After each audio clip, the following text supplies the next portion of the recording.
Assalamualaikum warahmatullahi wabarakatuh. Kami dari kelompok 5 akan memaparkan materi tentang perkembangan hukum bisnis syariah di Indonesia. Dengan anggota Irma Dwi Astari dan Vina Nasihatul Ula. Ada 4 poin penting dalam materi ini, yaitu yang pertama, aktivitas bisnis pada masa sebelum Islam dan masa Rasulullah. Kedua, prospek bisnis syariah di Indonesia. Ketiga, tantangan bisnis syariah di Indonesia. Dan terakhir, hukum bisnis syariah di Indonesia. Sebelum menginjak materi yang pertama, mari kita pelajari tentang bagaimana perkembangan bisnis syariah di Indonesia. Perkembangan bisnis syariah di Indonesia menjadi tren bagi para pelaku bisnis.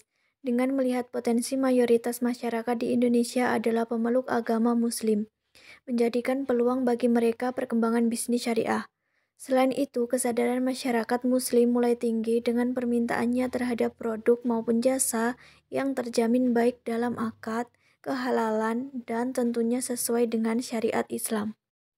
Nah, kita masuk dalam poin pertama, yaitu aktivitas bisnis pada masa sebelum Islam dan masa Rasulullah.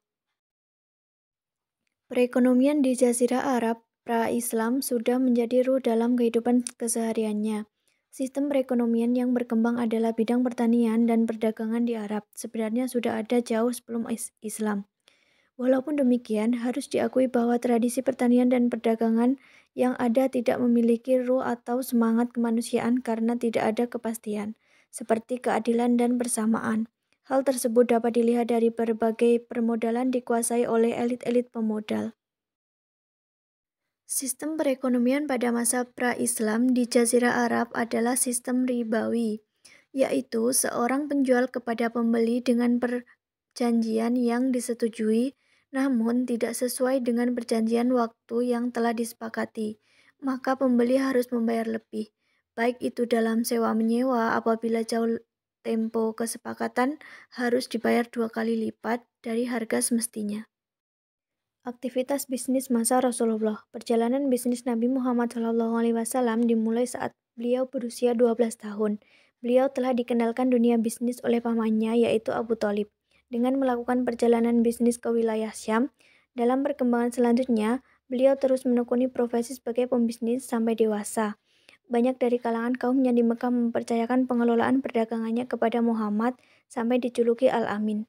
Beliau menjadi investment manager. Saat usia 25 tahun, beliau mengelola perdagangan dengan Khadijah dan melakukan perjalanan bisnisnya sebagai mitra.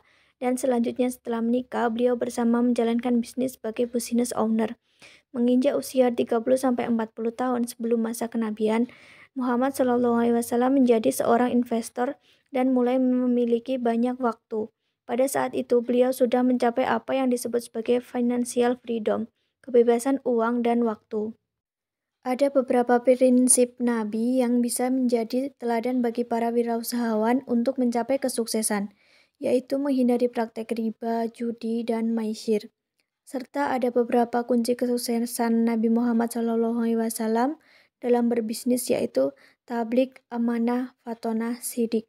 Oleh karena itu, bahwa sangat penting dan sangat berperan untuk mengetaskan masalah-masalah ekonomi dan dapat memberikan banyak lapangan pekerjaan bagi orang lain. Maka dianggap perlu bagi para wirausahawan untuk meniru etika dan perilaku bisnis yang dilakukan oleh Nabi Muhammad SAW. Poin yang kedua yaitu prospek bisnis syariah di Indonesia. Perekonomian syariah telah membuktikan bahwa dia tidak ikut mengalami krisis keuangan pada masa krisis ekonomi yang bermula pertengahan tahun 1997 yang sampai sekarang masih terasa dampaknya. Salah satu pasangan capres-cawapres yang mendukung ekonomi syariah dalam kampanye politik tahun 2000 Juni 2009 menyatakan bahwa dia sanggup mendorong pertumbuhan ekonomi syariah di Indonesia mencapai angka 25%. Hal ini menunjukkan bahwa prospek ekonomi syariah cukup baik. Indonesia saat ini sedang berusaha memulihkan sistem perekonomian kapitalisnya. Setelah dilanda krisis ekonomi yang berkepanjangan sejak pertengahan 1997 dan bahkan banyak pihak yang khawatir akan terjadi krisis ekonomi babak 2. Kekhawatiran ini dipicu oleh sering anjloknya pasar saham terkemuka di berbagai negara dan lesunya bisnis sektor moneter. Salah satu cara untuk keluar dari krisis ekonomi, pemerintah Indonesia melirik sistem perekonomian syariah yang telah teruji cukup tangguh dalam menghadapi krisis ekonomi tahun 1997. Kenapa perekonomian syariah tak bergeming dalam menghadapi krisis ekonomi? Jawabnya adalah, perekonomian syariah tidak berpengaruh oleh tingkat bunga perbankan yang mendorong timbulnya inflasi. Ada 10 peluang bisnis syariah di Indonesia. Yang pertama, salon muslimah. Kedua, kuliner halal. Ketiga, busana muslim. Keempat, kosmetik halal. Kelima, tour and travel umroh. Keenam, distro muslim. Ketujuh, usaha daycare islami. Kedelapan, blogging islami. 9, toko online islami. Dan terakhir, toko buku islami. Poin yang ketiga yaitu tantangan bisnis syariah di Indonesia. Ada 3 tantangan bisnis syariah di Indonesia. Yang pertama, lembaga keuangan syariah masih menghadapi masalah permodalan sehingga hal ini dinilai masih menghambat perluasan jangkauan pemberian pembiayaan dan pendanaan bagi pelaku usaha dengan biaya yang lebih rendah. Kedua, penting untuk terus mendorong pengembangan SDM di sektor ekonomi syariah. Pasalnya diperlukan SDM yang bisa mengelola dana umat yang sangat besar. Yang terakhir, keterbatasan infrastruktur di ekonomi dan keuangan syariah juga perlu diatasi sehingga layanan keuangan syariah termasuk pemanfaatan teknologi bisa semakin diperluas.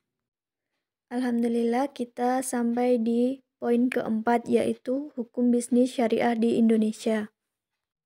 Perkembangan ekonomi Islam berlangsung dengan begitu pesat. Hal ini juga didukung oleh sektor hukum yakni dilandasi dengan keluarnya peraturan perundang-undangan di bidang ekonomi syariah. Antara lain adalah keluarnya Undang-Undang Nomor 3 Tahun 2006 yang memberikan kewenangan bagi pengadilan agama untuk menangani perkara sengketa ekonomi syariah.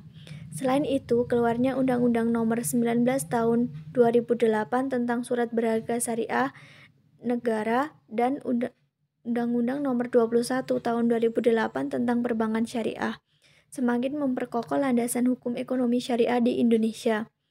Pada tataran praktis, keberadaan lembaga-lembaga keuangan syariah sekarang ini menunjukkan adanya perkembangan yang sangat pesat.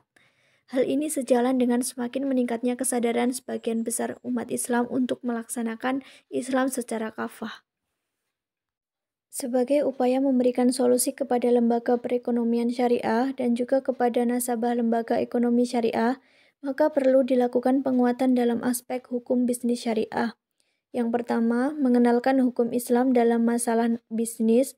Kedua, aspek hukum apa saja yang terdapat pada bisnis syariah. Ketiga, menawarkan pemikiran-pemikiran mengenai konsep Islam tentang bisnis syariah dan perbankan syariah. Keempat, mengenalkan cara penyelesaian sengketa bisnis syariah. Dan terakhir, mengenalkan perundang-undangan tentang bisnis baik konvensional maupun syariah yang berlaku di Indonesia. Mungkin itu materi yang dapat kami sampaikan. Jika ada salah kata, penulisan maupun pengucapan, mohon dimaafkan. Billahi taufiq wal hidayah. Wassalamualaikum warahmatullahi wabarakatuh.